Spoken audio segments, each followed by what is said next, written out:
आप सभी को दिवाली की हार्दिक शुभकामनाएं। दिवाली के सेलिब्रेशन से हम सब परिचित हैं और यह सबसे बड़े त्योहारों में से एक। दिवाली के इस पावन पर्व पर आइए जानते हैं इस उत्सव के दिन का अलग अलग धर्मों में क्या महत्व है। सबसे पहले हिंदू धर्म की बात करें तो हिंदू धर्म में यह त्योहार महाकाव्य रामायण से जुड़ा हुआ है, जो रावण को हराने के बाद राम भगवान की अयोध्या वापसी का प्रतीक है। राम भगवान का धर्म या कर्तव्य का पालन हिंदू लोगों के लिए रोजमर्रा की जिंदगी में अपनी नैतिक जिम्मेदारियों को बनाए रखने के लिए एक अनुस्मारक के रूप में कार्य करता है। दिवाली त्योहार धन और समृद्धि की प्रतीक देवी लक्ष्मी और भगवान विष्णु के साथ उनके मिलन से जुड़ा हुआ है। वैदिक और पौराणिक कथा के अनुसार दिवाली की रात देवी लक्ष्मी ने विष्णु जी से विवाह किया था। यह त्योहार गणेश जी का भी सम्मान करता है, जो नैतिक शुरुआत और बाधा निवारण का प्रतिनिधित्व करते हैं। पूर्वी भारत में दिवाली को देवी काली से जोड़ा जाता है, जो बुराई पर अच्छाई की विजय का प्रतीक है। उत्तरी भारत में ब्रज क्षेत्र, असम के कुछ हिस्सों, साथ ही दक्षिणी तमिल और तेलुगु समुदायों के हिंदू राक्षस राजा नरकासुर पर कृष्ण की जीत का जश्न मनाते हैं। द्वापर युग के दौरान असम के पास के क्षेत्र में उन्होंने 16,000 बंदी लड़कियों को मुक्त कराया था, जो अज्ञानता और बुराई पर ज्ञान और अच्छाई का प्रतीक है।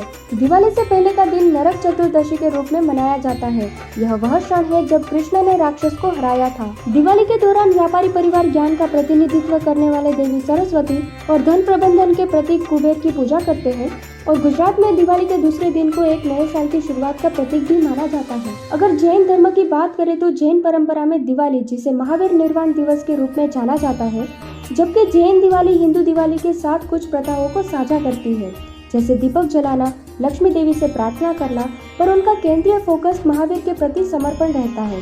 दीपक जलाने की यह परंपरा 527 ईसा पूर्व से चली आ रही है, जब 18 राजा महावीर की शिक्षाओं के लिए एकत्र हुए थे और महान प्रकाश महावीर भगवान की याद में दीपक जलाने की घोषणा की गई थी, जैसा कि ऐतिहासिक जैन कलाकृतियों में दर्शाया गया है। अब जानते हैं सिख धर्म में दिवाली के दिन को क्या महत्व दिया गया है। मुगल सम्राट जहांगीर द्वारा गुरु हरगोबिंद जी को ग्वालियर किले से रिहा करने और स्वर्ण मंदिर में उनके आगमन की याद में सिख लोग बंदी छोड़ दिवस मनाते हैं। सिखों के तीसरे गुरु अमरदास ने गोविंदवाल में एक पवित्र कुएं की स्थापना की, जिसमें सामुदायिक बंधन के लिए बैसाखी और दिवाली पर स्नान को प्रोत्साहित किया गया। इन त्योहारों को सिख संस्कृति में प्रमुखता मिली। दिवाली सिख इतिहास की 3 प्रमुख घटनाओं का प्रतीक है।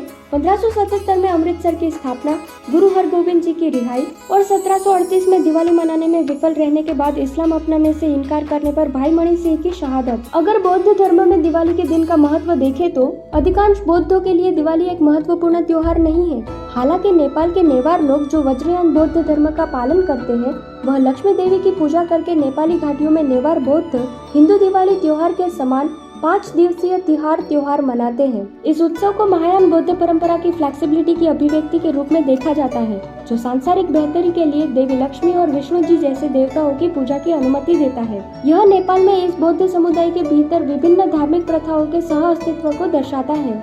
दीपदान उत्सव भारत में बौद्ध धर्म को पुनर्जीवित करने के राजा अशोक के प्रयासों की याद दिलाता है। बुद्ध के महापरिनिर्वाण के बाद अवशेष 8 राज्यों में वितरित किए गए थे।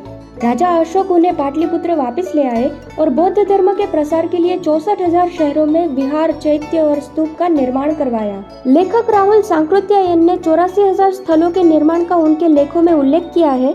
कहा जाता है कि निर्माण पूरा होने के बाद राजा अशोक ने कार्तिक अमावस्या को दीपदान उत्सव के रूप में मनाया था। इसे दीप जलाकर और बुद्ध भिक्षुओं को दान या अनाज देकर चिन्हित किया गया था। आशा है कि आपको यह जानकारी पसंद आई होगी, तो वीडियो को लाइक करें और चैनल को सब्सक्राइब करना ना भूलें।